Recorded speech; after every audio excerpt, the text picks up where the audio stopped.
Amis des vidéos, bonjour. Alors aujourd'hui, je vous proposais un répertoire pour les Noirs pour lutter contre le système de Londres, mais la variante dite moderne, la variante moderne. Alors qu'est-ce que c'est que ça? Je vous ai déjà fait il y a quelque temps une variante pour lutter contre le système de Londres. Alors je vais vous remontrer le système que moi je vous avais proposé. Donc D4, KF6, cavalier F3 au deuxième coup, vous allez voir ça sans importance. Là, on joue au 6 et fou F4. Et là, moi, je vous avais proposé, donc ça, c'est le système de Londres dit classique. Hein, je vous avais proposé un système à base de, par exemple, C5, E3, D5, C3, cavalier C6, cavalier D2. Et là, je vous avais dit, voilà, on fait ça et on joue fou D6. Avec l'idée, une des idées très très importantes, c'est si les noirs, si les blancs pardon, prennent en D6, je prends tout simplement de la dame. Et là, vous voyez que la case 5 est contrôlée par les noirs. C'est-à-dire que les noirs vont pouvoir jouer E5 quand ils veulent. C'est plus possible de l'empêcher pour le moment. Alors, ils peuvent peut-être jouer fou B5 pour essayer de lutter, mais disons qu'il va y avoir des problèmes, hein, parce que je vais roquer, vont être obligés de donner leur fou de case blanche, ce qui n'est pas forcément agréable pour les blancs. Alors, donc aujourd'hui, je vous ai dit qu'on allait étudier donc le système de Londres, mais dans sa variante dite moderne. Alors, qu'est-ce que c'est que ça? C'est-à-dire que sur cavalier F6, plutôt que de jouer comme tout à l'heure cavalier F3, il joue tout de suite fou F4. Alors, si jamais on continuait comme d'habitude, on ne faisait pas attention à cette petite subtilité que les blancs n'ont pas encore joué cavalier F3, que se passerait-il? Alors je vous montre, on joue E6, bon, eux ils font attention évidemment de ne pas jouer cavalier F3, on va voir pourquoi, ils jouent E3, je joue D5, il joue C5 par exemple, C3, je joue C5, bon, il joue cavalier D2, je joue cavalier C6, et là, admettons, il joue fou D3, il ne joue toujours pas, comment dirais-je, de, euh, de cavalier F3, et là, je continue mon plan, comme si de rien n'était, je joue fou D6, fou prend D6, dame prend D6, et là, surprise pour les noirs, les blancs jouent F4. Et vous voyez que là, maintenant, cette fameuse contrôle de la case 4, le pion F, et là, les blancs ont obtenu une position assez sympathique dans le sens où ils ont un Stonewall classique, mais sans le mauvais fou qui est. Il n'y a pas de fou de case noire. Donc voilà, là c'est le problème. Hein. Donc c'est pour ça que maintenant, les joueurs, notamment Magnus Carlsen qui joue très très régulièrement le système de Londres avec les blancs, joue toujours fou F4 au deuxième coup et retarde la sortie du cavalier en F3. Hein. Alors là, aujourd'hui, on va voir comment lutter avec les noirs contre ces systèmes. Alors, ce qu'il faut, quand il n'y a pas de cavalier en F3, il ne faut pas se précipiter à jouer le pion en E6. Une autre idée, c'est qu'on va plutôt jouer D5 tout de suite pour garder l'option de sortir notre fou C8 en F5. Voilà déjà la première chose à retenir. On ne joue pas E6. Hein. Autant dès qu'il y a cavalier F3, on peut jouer le pion en E6, mais là, quand c'est le fou, tant que le cavalier n'est pas sorti, le, eh ben, on ne joue pas de pion en E6, on joue D5, on garde la possibilité de sortir notre fou C8. Alors, évidemment, il ne faut pas le sortir n'importe comment, parce que parfois, on se prend des contre-attaques sur le pion B7. Alors, je vais vous montrer donc ce système que je propose pour les noirs. Alors, donc on joue D5. Alors, on va pas forcément jouer fou F5 après. Donc là, les blancs doivent garder la souplesse. Hein, ils doivent pas, avec leur cavalier en F3, ils doivent pas le sortir tout de suite. Donc ils jouent, admettons, E3. Moi, je joue C5. Là, il joue C3, admettons. Hein. On verra après, je ferai un rapide petit tour des déviations possibles pour les blancs. Je joue cavalier C6.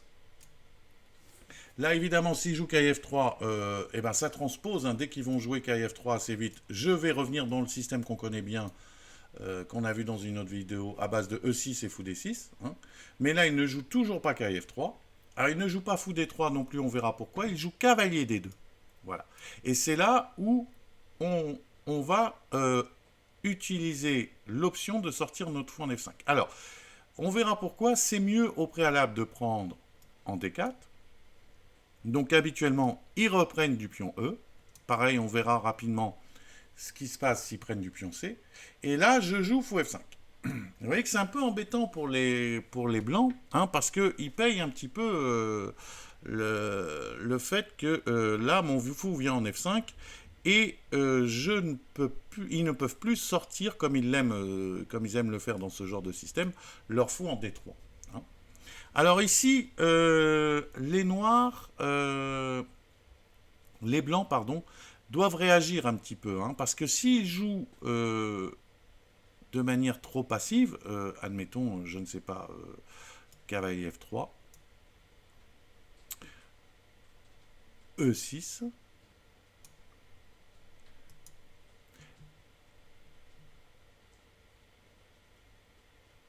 fou E2, je joue fou D6. Maintenant, je peux jouer fou D6 sans crainte, hein, il n'y a plus cette histoire de... Donc, admettons qu'ils prennent, fou prend D6, dame prend D6,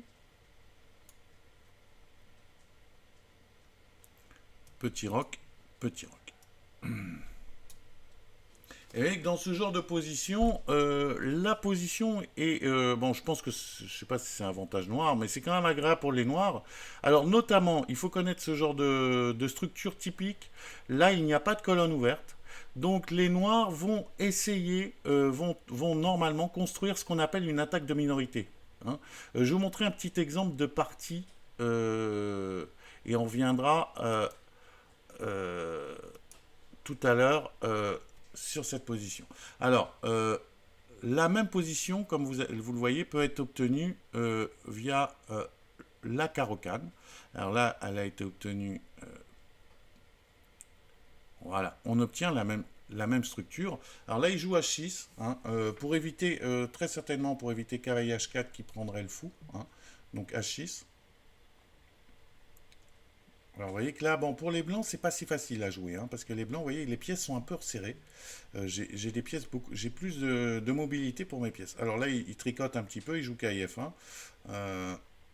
Tour B8, voilà. Ça, c'est un coup typique, hein, de ce genre de position. Ça, c'est pour faire ce dont je vous parlais tout à l'heure, l'attaque de minorité, hein, c'est-à-dire pousser le pion jusqu'en B4. Alors, on va voir comment ça a été réalisé. Fou prend, dame prend. B5. A3. Cavalier D7. Alors, on amène le cavalier vers l'aile dame. Hein. Il a casse C4, hein, qui a été notamment, vous voyez, un peu affaibli par le pion en A3, parce que maintenant, s'il joue B3, il peut y avoir une faiblesse en A3. Cavalier D2, A5. Dame C7 prépare le jeu sur la colonne C. Voilà, je vous montrerai rapidement, hein, c'est juste pour voir une idée des plans. Donc cavalier C4 attaque le pion. Tour E2. Cavalier D6. Cavalier E5. On échange une fois. Vous voyez, et le cavalier est venu en D6. Éventuellement, hein, il vise la case E4. Mais ce qui est important, c'est cette rupture B4. Voilà, l'attaque de minorité typique. Donc là, ben, vous voyez, les blancs sont en difficulté parce que, évidemment, ils ne peuvent pas contrer par C4 pour l'instant parce que c'est trop bien contrôlé par les noirs. Ils ont fait bien attention avant de contrôler la réaction C4. Et là, les blancs sont devant un problème, c'est-à-dire que soit ils prennent deux fois, et là, ils ouvrent une colonne, plus ils gardent leur pion arriéré ici, et dans la partie, ils vont choisir voilà, d'obtenir comme ceci, vous voyez, un pion faible en C3. Alors, voilà, ça c'est typique de ce genre de position, et c'est ce qui peut nous intéresser dans la partie. Alors, on va revenir à la partie plus théorique. Hein, là, c'était pour vous montrer un milieu de jeu typique, hein, mais pour vous montrer que, voilà, il y a des structures à connaître. Alors, hop, on a dit que là, on jouait donc D5 hein, sur le deuxième fou F4 hein, à la place de 2 cavalier F3. On joue D5, surtout pas E6, hein, je vous ai expliqué pourquoi. Donc, les blancs continuent, jouent E3. On a dit qu'on jouait C5, C3, cavalier C6, cavalier D2, comme il ne peut plus venir en C3, on prend D4 intermédiaire, prise, et là, on joue fou F5. Alors, cavalier F3, E6, et là, voilà, c'est là où je vous disais, bon, bah, il faut que les blancs réagissent un petit peu. Alors, le coup typique, c'est dame B3. Alors, pourquoi c'est typique? Parce que ça oblige, vous voyez, les noirs, là, sont un petit peu embêtés. Ils doivent défendre le pion en B7. Alors, le pousser, ça serait catastrophique, hein, parce que notre fou de case blanche est, je l'appelle souvent, enfermé dehors. On se prendrait une attaque très rapide. Si je jouais le pion B6, on se prendrait une attaque très rapide sur cette diagonale-là. Hein, ça serait une catastrophe. Donc on peut pas. Donc là, on peut pas jouer dame D7 trop, car il serait en... On pourrait faire attention, il faudrait qu'on fasse toujours attention à cavalier E5. Donc c'est un petit peu embêtant. Il faut jouer dame C8. Voilà, alors on n'a pas envie de placer la dame ici. Donc c'est pour ça que dame B3 est considéré comme le coup peut-être le plus tendu. Là, ils poursuivent. Alors pareil, hein, dans ce genre de position, s'il ne se passe rien, on va essayer de sortir nos pièces, fou E7, et puis peut-être de monter toujours cette fameuse attaque de minorité, hein, A6, B5, cavalier A5, cavalier C4, peut-être pousser le pion en B4. Bon, alors là pareil, la théorie dit qu'il faut qu'il continue, cavalier H4. Alors, ils peuvent jouer des coups tranquilles, hein, style H3 ou fou E7, mais bon. Alors, cavalier H4, et là, il y a un joli coup qui est fou E4. Alors, j'aime bien ce coup parce qu'il incite les noirs, les blancs à jouer F3. Et vous voyez qu'après, c'est quand même un affaiblissement de mettre le pion en F3. On va le voir parce que j'ai des cavaliers H5. Alors, je vous montre rapidement F3. Alors, si cavalier prend E4, si cavalier prend E4, on peut prendre du pion. Avec l'idée que ce cavalier ici fait un peu la tête. Il est un peu au bord, là il fait plus rien. Alors, donc F3, ce qui est logique, hein, parce qu'ils veulent quand même... ils sont venus là pour prendre le fou, hein, donc ils jouent F3, fou G6, cavalier prend, admettons, et là on va voir que, par exemple, le coup F3 nous a été utile. Par exemple, je vous montre cavalier prend G6, puis on prend fou D3. Hein, c'était leur idée. Et là, j'ai cavalier H5 qui est un petit peu embêtant. Pourquoi c'est embêtant? Parce que le cavalier, vous voyez que le fou ne peut pas revenir en G3 à cause de cavalier prend G3. Hein. Et évidemment, voilà, j'ai réussi. J'arrive à chasser le fou. Et voilà, d'où c'était l'idée de ce petit coup un peu bizarre qui est fou E4. Hein, et qui incite les blancs à jouer F3. Hein, voilà. Donc je ne vais pas rentrer plus en détail sur cette grande variante. Hein. Juste, donc, hein, je vous rappelle, on joue D5 au deuxième coup. Tant qu'il ne joue pas cavalier F3, on ne joue pas E6. Sur E3, on joue C5. Alors, C5, vous allez me dire, mais le pion C5 peut être pris. Alors oui, ça c'est une possibilité qu'il faut toujours envisager. Alors, si D prend C5, je conseille cavalier C6, qui a deux idées. Première idée, évidemment, on veut jouer E5. Et deuxième idée de cavalier C6, c'est que ça empêche le pion B2 d'arriver en B4 pour protéger le pion C5. Donc il faut que, normalement, il faut que les blancs arrivent à parer les deux. Alors évidemment, s'il joue cavalier F3, eh ben, ça part qu'une menace, hein, ça part que E5, et je joue tout simplement E6, et je vais récupérer comme cela mon pion en C5. Donc là, c'est pour ça qu'il faut que les blancs, normalement, jouent fou B5. C'est le coup tendu. Je joue, alors on peut jouer dame A5, hein, mais je propose, c'est un peu compliqué, dame A5 à K et C3, ça se joue. Hein, mais là, on propose un coup plus simple. E6 attaque le pion en C5, donc B4, hein, pour le défendre. A5, j'en profite pour faire jouer ma tour, hein, et j'attaque toujours ce pion. Bon, évidemment, A3 ne servira à rien parce qu'il y a un vis-à-vis entre les deux tours. Hein. Donc C3. Et là, un joli coup d'attaque, fou D7. Alors, qu'est-ce que j'attaque? En fait, je menace de pouvoir attaquer la chaîne de pions par B6. Je vous montre, par exemple, imaginons que les blancs ne fassent rien de spécial et jouent cavalier F3, admettons. Hein. Et bien là, je vais prendre en B4. Donc, avec l'idée cavalier prend B4. Donc, intermédiaire, ils vont faire fou prend. Et c'est ça l'idée de mon coup de fou. Je reprends du fou. Et là, sur B prend, j'ai B6 qui est très fort. Vous voyez, qui fait sauter la chaîne de pions. Un B5, bon, évidemment, n'est pas possible à cause de la prise. S'ils prennent en B4, en B6, pardon, je vais prendre en B4 en faisant échec. Vous voyez que là, c'est embêtant. Donc là, il faut que dans cette position, il faut que les blancs réagissent. Alors normalement, hein, je vous montre une des réactions possibles. Ils jouent à 4, hein, ils peuvent jouer à 4, il y a dame B3 aussi. Alors là, on va tomber pareil dans une variante intéressante. Puis on prend force, fou prend C6, fou prend C6, C prend, B6, toujours la même idée. Mais là, les blancs ont... alors, évidemment, B5 n'est pas possible. Hein. On aurait pu croire que c'était l'idée, mais B5, je fais tout simplement fou prend. Hein, il y a toujours comment dire, ce vis-à-vis entre les deux tours. Hein, mais là, il joue cavalier D2 avec l'idée, sur pion prend, de jouer B5. Mais après fou B7, voilà, c'est une position intéressante qui est considérée comme bien pour les noirs. Hein. Les noirs n'ont pas de problème. Hein. Bon, ça reste assez compliqué. Hein. Mais bon, voilà, retenez déjà cette idée. Donc là, c'était en cas de sur E3, C5. S'ils prennent en C5, et bien là, on joue cavalier C6. Hein, avec deux menaces, avec la menace E5 et empêche le pion B4, fou B5, on joue E6, sur B4, on en profite, on joue A5 pour forcer, et le fameux fou D7. Alors ensuite, qu'est-ce qui peut se passer d'autre? Donc D4, cavalier F6, fou F4, donc là on joue D5, je rappelle, sur E3, on a dit qu'on jouait C5, là il joue C3, on joue cavalier C6, bon là évidemment, il n'y a pas de prise en C5 possible, à cause de E5 direct, et là, ils peuvent jouer... Alors, s'ils jouent cavalier F3, hein, toujours, on transpose, hein, on joue E6 et on revient dans ce qu'on connaît. Alors là, on a dit ils jouent cavalier D2. Hein.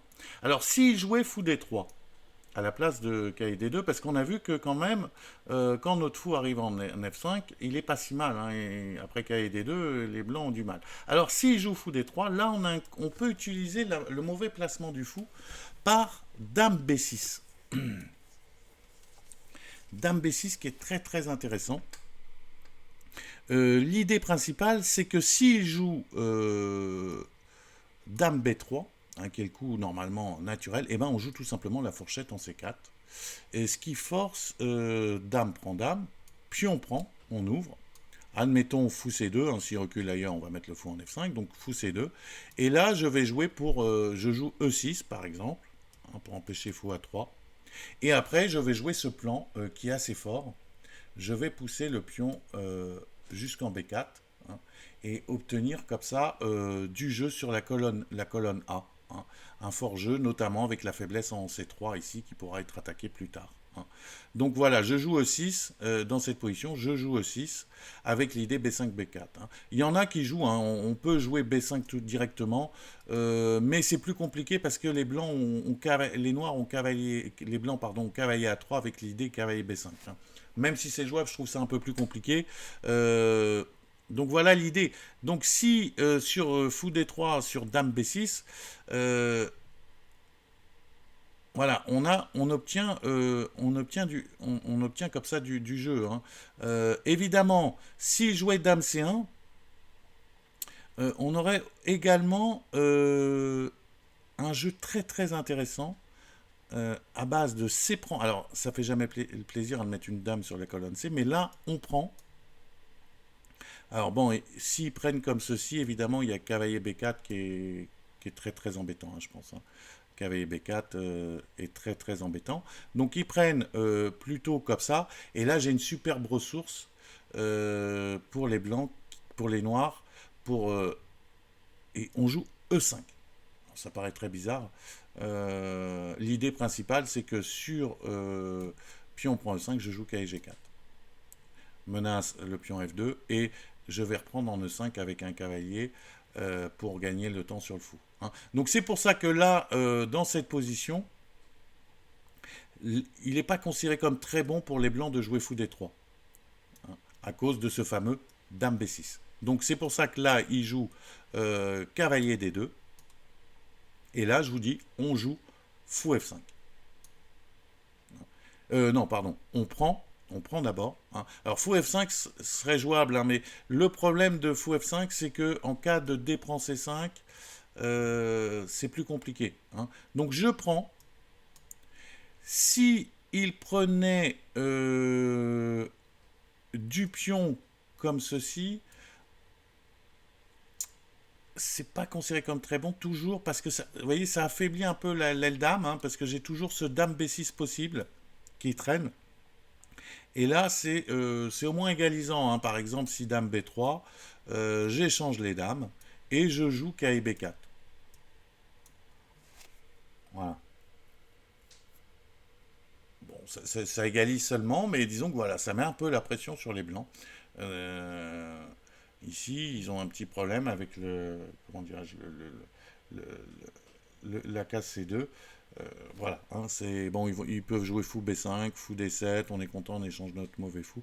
L'idée des blancs, normalement, ils donnent leur bon fou pour pouvoir mettre le roi en E2. Hein, se déroquer, ce qui n'est pas très grave, hein, puisqu'on est en finale. Évidemment, il ne peut pas aller en D2 à cause de KE4 qui traîne. Donc ils viennent comme ça, ils prennent, et après, comme ça, bon, peut-être là, ils peuvent aller en D2, mais de toute façon, il ne sera jamais bien placé. Voilà, donc ça donne une position, bon, égale, hein, évidemment, mais bon, il y a encore de quoi jouer, hein, on peut encore compliquer les choses. Donc sur C prend, c'est pour ça qu'ils prennent du pion E. Et là, je vous ai dit, on joue fou F5, hein, avec une idée.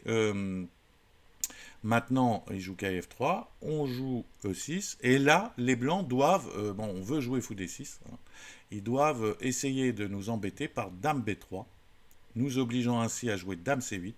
Donc on n'a plus l'idée de fou D6. Hein. Et là, bon, pareil, hein, il existe des combinaisons assez extraordinaires. Alors je vous en montre une. Tout à l'heure, on a vu que les blancs jouaient cavalier H4, fou E4. Hein. On joue ce coup bizarre avec l'idée si cavalier prend, pion prend E4, hein, puis on domine un petit peu le cavalier. Et en cas d'F3, on avait fou G6, et en cas de cavalier prend G6, pion prend G6, fou D3, on avait ce coup intéressant qui est cavalier H5. Et qui pose des questions. Vous voyez, il nous a ouvert la colonne H un peu vite. Hein. Alors il y a d'autres variantes possibles, bien sûr. Hein. Mais là, je voulais vous montrer un petit exemple tactique rigolo d'une partie qui a été jouée. Alors, dame C8, il n'a pas joué cavalier H4, comme on vient de le voir. Il a joué H3. Donc l'autre a joué fou E7. Hein, on ne peut plus jouer fou D6, fou E7, fou E2, petit roc. Petit roc, et là, A6. Alors, quelle est l'idée d'A6? Bon, bah, essayer de peut-être préparer ce que je vous disais, hein, une attaque de minorité avec B5, cavalier A5, cavalier C4, quelque chose comme ça. Alors, et là, il a joué cavalier H4. Alors là, vous allez voir une séquence intéressante. La même idée que tout à l'heure, on commence par la même idée, c'est-à-dire fou E4. Et là, on provoque le pion en F3. Et là, c'est là où c'est rigolo, il y a une pointe extraordinaire, il y a un coup très surprenant qui est fou C2. Alors, quelle est l'idée de fou C2? Alors, c'est une petite combinaison assez compliquée, hein, je vous montre. Alors, en cas de dame prend C2, on fait cavalier prend D4. Donc, j'attaque la dame, bon, hein, le pion s'est écloué. Donc, il vient là, je fais cavalier prend E2, dame prend E2. Et là, j'ai ce coup qui est super, c'est cavalier H5. Qui attaque simultanément le fou et le cavalier. Alors évidemment, là, il n'y a qu'un coup pour défendre, qui n'est pas facile à trouver d'ailleurs. Les blancs peuvent défendre la pièce en jouant dame 5.